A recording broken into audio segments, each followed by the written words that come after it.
প্রিয় নবম শ্রেণীর ছাত্রছাত্রীরা, আজকের তোমাদের সিলেবাসের অন্তর্ভুক্ত একটিমাত্র নাটক মহাকবি কালিদাসের ধীবর বৃত্তান্ত থেকে 3 নম্বরের প্রশ্ন উত্তর তোমাদেরকে লেখাবো। প্রশ্ন লিখবে ইনভার্টেড কমা দিয়ে, কিভাবে এই আংটি আমার কাছে এলো তা বললাম। কিভাবে এই আংটি আমার কাছে এলো তা বললাম। ইনভার্টেড কমা ক্লোজ করে ড্যাশ দিয়ে প্রশ্ন লিখবে, বক্তা আংটি পাওয়ার প্রসঙ্গে কি বলেছিল। বক্তা আংটি পাওয়ার প্রসঙ্গে কি বলেছিল। আমাদের উত্তর পয়েন্টস ভিত্তিক এইরকম হবে। প্রথম পয়েন্টস লিখবে, প্রশ্নে যদি নাও চায় তবুও লিখবে যে মহাকবি কালিদাস বিরচিত ধীবর বৃত্তান্ত নাট্যাংশ থেকে উদ্ধৃতাংশটি গৃহীত হয়েছে। 2 নম্বর পয়েন্টস লিখবে ধীবরের কাছে রাজার নাম খোদাই করা আংটি দেখে রাজশালক ও রক্ষীরা তাকে চোর বিবেচনা করে। তাহলে কী হলো, প্রথম পয়েন্টস কী হলো, যে ধীবরের কাছে রাজার নাম খোদাই করা আংটি দেখে রাজশালক এবং রক্ষীরা তাকে চোর বিবেচনা করে। প্রথম পয়েন্টস হলো। দ্বিতীয় পয়েন্টস, ধীবরের বক্তব্য মাছ ধরার পর তা কাটার সময় সে আংটি দেখতে পায়। মাছ ধরার পর তা কাটার সময় সে আংটি দেখতে পায়। পরের পয়েন্টস কী হবে এই প্রশ্নের উত্তরে, যখন সেই আংটি বিক্রির জন্য সে দেখাচ্ছিল তখন সে বন্দী হয়। যখন সেই আংটি বিক্রির জন্য সে দেখাচ্ছিল তখন সে বন্দী হয়।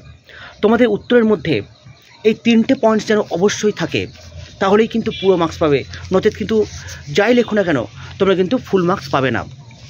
পরের প্রশ্ন লিখবে ইনভার্টেড কমা দিয়ে, এ কি জাতা অনুগ্রহ। এ কি জাতা অনুগ্রহ।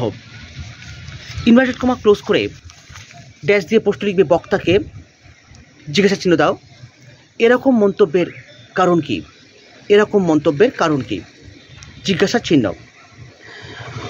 উত্তর লিখবে মহাকবি কালিদাস বিরচিত ধীবর বৃত্তান্ত নাট্যাংশ থেকে উদ্ধৃতাংশটি গৃহীত হয়েছে। প্রথম পয়েন্টস হলো। দ্বিতীয় পয়েন্টস লিখবে মন্তব্যটির বক্তা প্রথম রক্ষী সূচক। মন্তব্যটির বক্তা প্রথম রক্ষী সূচক। এবার যথারীতি প্যারা চেঞ্জ করবে। তারপরের পয়েন্টস লিখবে তোমাদের উত্তরের মধ্যে এই পয়েন্টসটা যেন অবশ্যই থাকে, সূচক এবং জানুক ভেবেছিল ধীবর রাজার কাছে অপরাধী বিবেচিত হবে। এই পয়েন্টসটা লিখলে।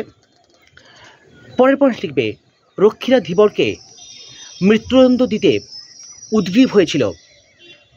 রক্ষীরা ধীবরকে মৃত্যুদণ্ড দিতে উদ্গ্রীব হয়েছিল। পরের পয়েন্টস, ধীবরের বক্তব্য সত্য বলে প্রমাণিত হয়।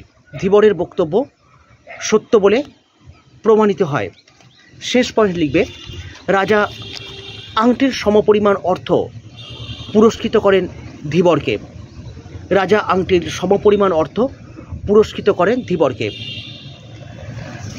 ফলত প্রথম রক্ষী সূচক সেই পুরস্কারের জন্য সেটাকেই জাত অনুগ্রহ বলে মন্তব্য করেছেন। তোমাদের উত্তরের মধ্যে যেন এই কন্টেন্টগুলো অবশ্যই থাকে, নচেত কিন্তু যা লেখো না কেন তোমরা কিন্তু কোনো নম্বর পাবে না।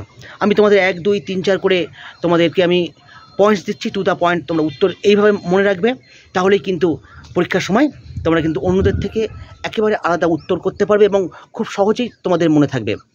আজকে এই পর্যন্ত। ভালো থেকো, ভালো ভেবো, আর অবশ্যই ভালো করে পড়াশোনা করো। Tata, bye bye.